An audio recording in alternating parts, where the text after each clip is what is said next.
So then, as a parent, now that you know ADHD and you know that it's a more profound and a more impairing disorder than we once thought, what can you do? I want you to take 3 roles, and you can read about these in my book, Taking Charge of ADHD.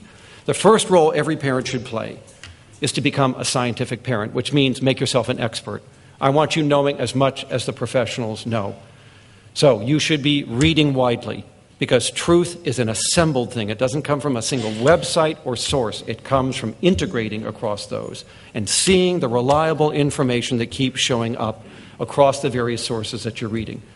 So whether you go to CHAD.org or ADD.org or CADDAC.org or the other websites, read, learn, become an expert, know as much as you can. Just like a family of a diabetic child needs to know diabetes inside and out if they're going to appropriately cope with and compensate for that child's diabetes.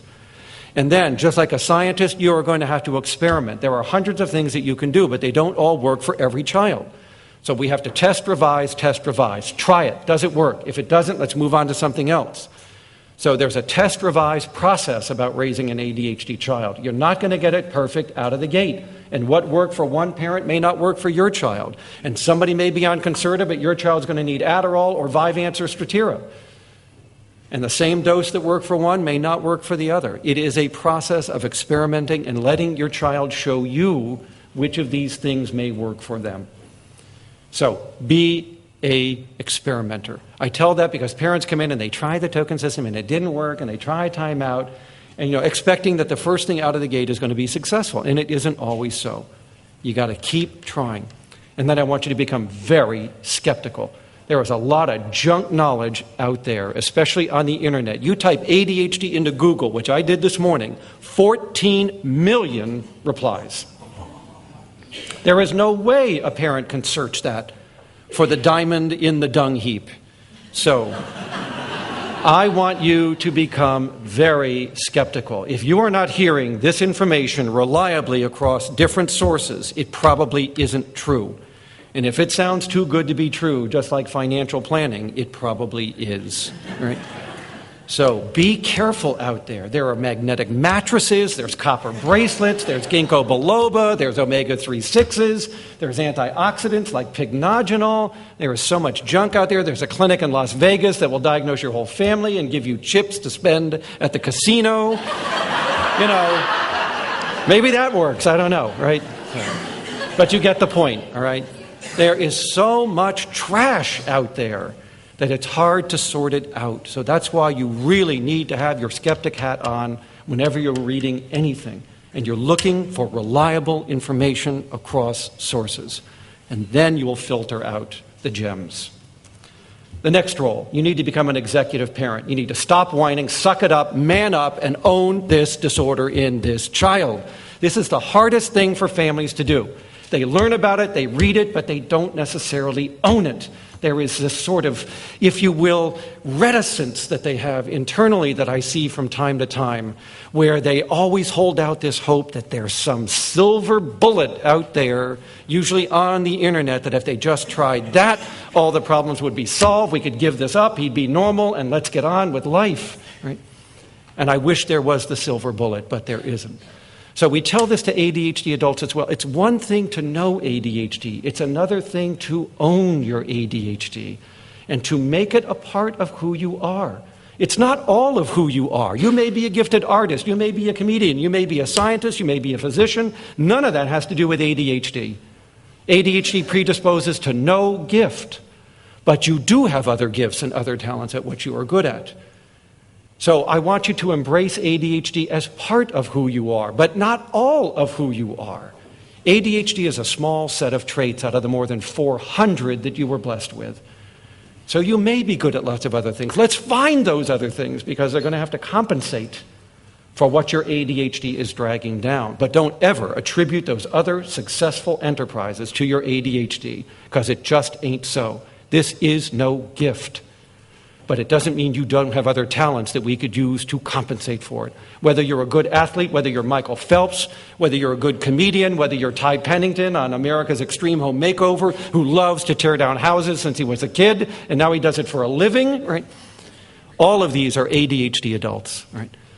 But their giftedness is not due to their ADHD. It was something they found that they did well that could compensate for the problems that their ADHD had caused. So becoming an executive parent, like becoming an executive adult with ADHD, means part of it is I own the disorder. My child has this disorder, because until you own it, you will not advocate for this child. And you have got to get out there and advocate and not let other people take charge of your child. That's why I called my book, Taking Charge of ADHD. Because too many times I went to school conferences and I saw parents sit intimidated by the degrees sitting around the table and saying nothing about what was being said in that meeting. And I have to remind parents, these people work for you. You are the taxpayer. This is your child. You should be running this meeting. I want you coming in with a pad and a tape player, and I want you turning it on, and I want you saying to people, I'm not going to be able to take all the notes I want. I'm going to record this meeting. Now, let's talk about my son. Let's start with you. You're his homeroom teacher. What do you think? What's going on here? If you have to, run the damn meeting. And if somebody says something you don't understand, like your child's Woodcock Johnson psychoeducational IQ was, you were going to stop this meeting cold in its tracks. I don't know what you're talking about, all right? Because you're going to see a lot of jargon tossed around by school professionals. Part of it's just showing off. So stop it, right? If you don't understand it, you advocate. And you can't advocate if you don't know what they're talking about. And then the final decisions are always yours, whatever the list of recommendations are, because sometimes the recommendations don't fit your child. This is just a list of recommendations that apply to ADHD plain vanilla, and you may not have plain vanilla. So you're going to have to look at those. You know your child better than anybody else, and you will pick and choose from those the ones you believe are most suitable to your family, to your child, to your values, and so on. But you run the meeting, and you don't sign off on anything that you are not comfortable with. I love parents who come in and give me grief. I do not like parents who come in and sit like a bunch of milquetoast sitting in an office and just listening, and not asking questions and not advocating and not telling me, I don't think that's going to work. His grandparents are not going to buy Concerta. They're going to take us to court for child abuse. You got to help me with that. That's a true story, and that comes from my nephew. So consequently, families need to speak up. How do I know that your grandparents are resistant to medication and that they will make your life miserable if you don't tell me? Okay, now I can tell you how to help the grandparents. But you see, if the parent doesn't talk up, I don't know. I can't help you cope with that. Rule number 2, advocate. Number 3, if you haven't read Covey's The 7 Habits of Highly Effective People, you better. In fact, the better book is The 7 Habits of Highly Effective Families. Because we have found that more than any other families raising disabled children really need to learn and utilize these.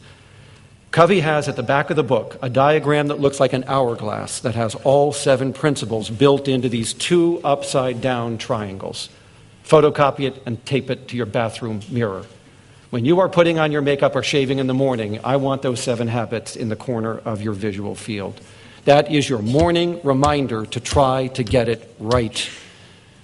I do that, you should do that. And I didn't raise ADHD children, but these are very good principles for interpersonal relationships, and especially if you have a disabled child. So if you're not familiar with it, these are the 7 principles. You can read more about them.